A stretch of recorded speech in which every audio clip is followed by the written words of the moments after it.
எங்களுக்கு ரொமான்ஸே வந்து ஃபுட்டு தான் சார். அந்த ரொமான்ஸ் கம்மியாக இருக்குங்கிறதுக்காக நிறையா சண்டை வரும் சார். எல்லோரும் என்கேஜ்மெண்ட்டுக்கு அப்புறம் கல்யாணம் ஆன பார்க்க போகிற பொண்ணுக்கிட்ட என்ன பேசுவாங்க, ஆனால் நாங்கள் முக்கால்வாசி ஃபுட்டே தான் சார் பேசினோம்.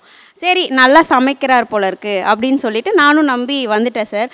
ஆனால் என்னை வந்து வர்ணிக்கணும் அப்படின்னு நான் எதிர்பார்ப்பேன். அது நடந்ததே கிடையாது, இது வரைக்குமே நடந்தது கிடையாது. ஆனால் ஒரு டைம் வந்து சிந்தாதிரிப்பேட்டை போயிட்டு வந்தார் சார் அவர் ஃப்ரெண்டு கூட.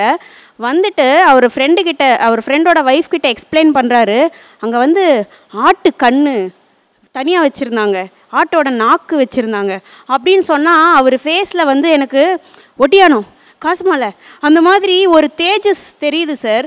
அந்த மாதிரி ஒரு தேஜஸ் வந்து நான் பார்த்ததே கிடையாது சார். என்றைக்காவது என் கண்ணு நல்லா இருக்குன்னு சொல்லியிருக்கீங்களா? அந்த மாதிரி ஒரு ரொமான்ஸ் விஷயத்துக்காக நிறையா சண்டை வரும் சார்.